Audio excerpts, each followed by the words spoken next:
పెద్ద కూతురు చదువుతున్న నేపథ్యంలో అక్కడికి వెళ్ళి వస్తూ ఉంటుంది తరచుగా.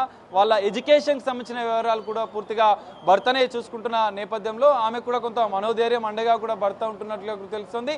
స్థానికుల ద్వారా, అపార్ట్మెంట్ వాసుల ద్వారా ఉన్న సమాచారం మేరకు వారిద్దరికి మాత్రం ఎలాంటి విభేదాలు లేదన్నట్లుగా కూడా తెలుస్తుంది. మరి 2 రోజుల క్రితం ఏం జరిగింది అనేది కూడా తేలాల్సి ఉంది.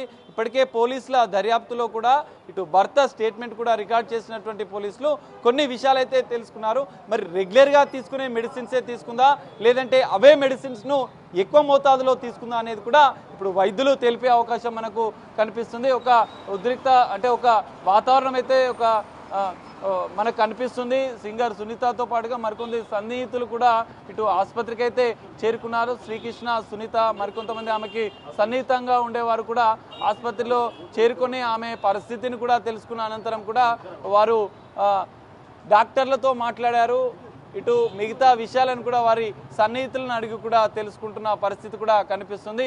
అయితే అత్యంత సన్నిహితంగా ఉండే వారికి కూడా గతంలో ఏమైనా షేర్ చేసిందా అనేది కూడా తేలాల్సి ఉంది. అయితే వారైతే ఇప్పటికే కొంత భావోద్వేగానికి గురై లోపలికి వెళ్ళి డాక్టర్లతో కూడా మాట్లాడిన పరిస్థితిని కూడా మనం చూసాం. అయితే ఆమె కుటుంబ సభ్యులు ఆమెకు కొద్దిసేపటి క్రితమే ఆసుపత్రికి కూడా చేరుకున్నట్లుగా తెలుస్తుంది. వారితో కూడా లోపల మాట్లాడుతున్నారు. ఇటు వైద్యులతో కూడా కొంత చర్చిస్తున్న పరిస్థితి మనకు కనిపిస్తుంది. అయితే మరి కల్పన సంబంధించినటువంటి ఈ విషయంలో ఏం జరిగింది అనేది కూడా తేలాల్సి ఉంది. ఇప్పటికే వైద్యులైతే ఇంకా ఎమర్జెన్సీలోనే చికిత్స అందిస్తున్నారు. చికిత్స అనంతరం కూడా ఎమర్జెన్సీలో వెంటిలేటర్లో కల్పనకి ఇంకా ట్రీట్మెంట్ జరుగుతున్న నేపథ్యంలో అనంతరం ఏం జరిగింది అనేది కూడా తేలాల్సి ఉంది. ఆసుపత్రి వర్గాలు అధికారికంగా కూడా ఏమైనా చెప్తారా అనేది కూడా మనకు తెలిసే అవకాశం కనిపిస్తుంది. పోలీసులు కూడా ఇప్పటికే విచారణ కొనసాగిస్తున్నట్లుగా కూడా తెలుస్తుంది. అయితే మనం చూడొచ్చు, పోలీసులు అయితే ఆమె భర్తని ఒక్కసారి విచారిస్తున్న పరిస్థితి కూడా మనకు కనిపిస్తుంది. సార్ నమస్తే సార్, అసలు ఏం జరిగింది, మీకు ఎప్పుడు సమాచారం వచ్చింది? మీకు ఎప్పుడు సమాచారం వచ్చింది? ఇప్పటికే చూడొచ్చు పోలీసు